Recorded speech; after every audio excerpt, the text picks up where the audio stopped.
the first case of a court lady becoming a queen in Korea's Joseon Dynasty. The only woman recorded in the annals of the Joseon Dynasty as having a beautiful appearance. Joseon's version of Cinderella, Jang Hee-bin. History records her as a villainess, but perhaps she was just another sacrificial lamb created by the times. Let's take a look into her life and history. Born as the daughter of a wealthy family, she, Jang, possessed beauty from heaven, but no one knew whether it was a blessing or a curse. On the day when the sudden news of her father's death rang out, the head of the household, who was responsible for the livelihood, died. So naturally, the family's fortunes began to decline. Her fate began to take a new path. Jang Hee-bin's mother decided to send her in as a court lady. And so Jang Hee-bin began her life in the palace as a court lady of middle-class origin. Time passed after that, and 10 years had passed since Jang Hee-bin became a court lady. Her footsteps on the cold stone steps of the palace. Her 10 years as a court lady were quiet. However, fate was waiting for its time. In the winter of 1680, a man's gaze was fixed on her. It was King Seokjeong, the absolute ruler of Joseon.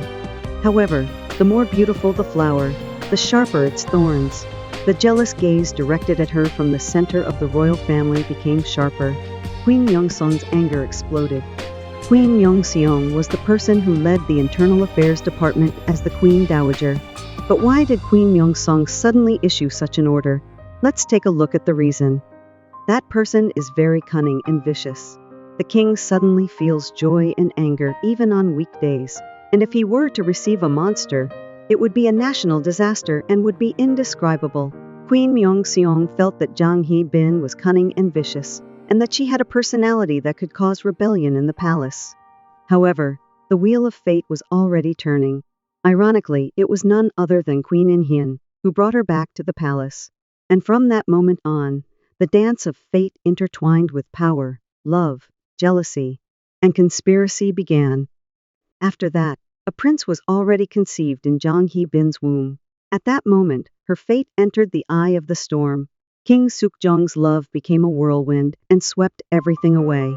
For the first time in Joseon history, a concubine who was a court lady became the official queen. King Seokjeong announced that he would make his son his successor. On this day, King Seokjeong declared that he would make Jang Hee-bin's son, who was less than 100 days old, his successor, the crown prince. One of his subjects said, "Your Majesty, the spring and autumn period is in full swing right now. This is too urgent." He meant that he would wait for now because Queen In-hyun, who was the queen, and a prince could emerge later. Despite this opposition, King Seokjeong was firm. He even ended up expelling Queen In-hyun. This must have surprised not only the royal family, but also the people of Joseon. Finally, Jang Hee-bin became the queen. At that time, Jang Hee-bin was probably the happiest woman in Joseon.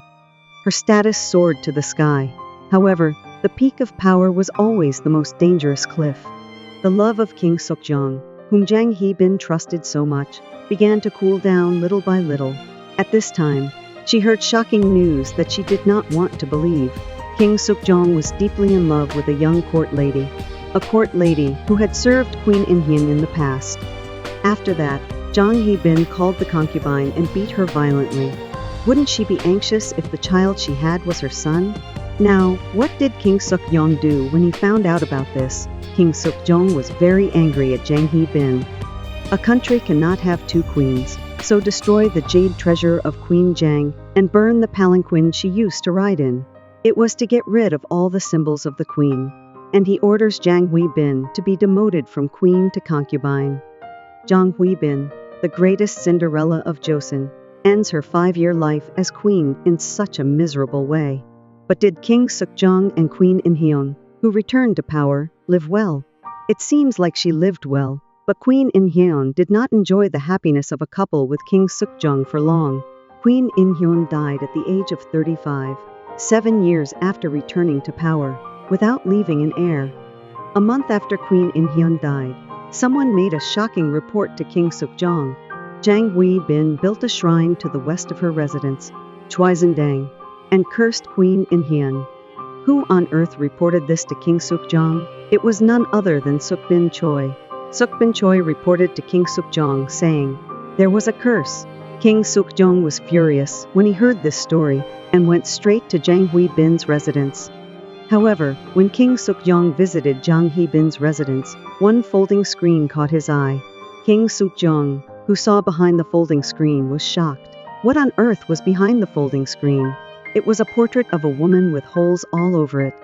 The portrait that was hit by numerous arrows and turned into a mess. Whose portrait was it? That's right. It was the portrait of Queen In-hyeon, who had died a month ago. The Queen In-hyeon curse incident that really turned the palace upside down. King Sukjong was furious, and he said, "I will catch all the people involved in this incident." After hearing the results of the interrogation, King Sukjong thought Queen In-hyeon died because of Jang Hee-bin's curse, and ordered Jang Hee-bin's execution, announcing her death to the world. In this way, Joseon's greatest Cinderella story was stained with blood. The butterfly that had been flying high in the sky stopped flapping its wings forever. History recorded her as a villainess, but perhaps she was just another sacrificial lamb created by the times. Her life, intertwined with power, love, jealousy, and ambition, still leaves a deep impression on us today.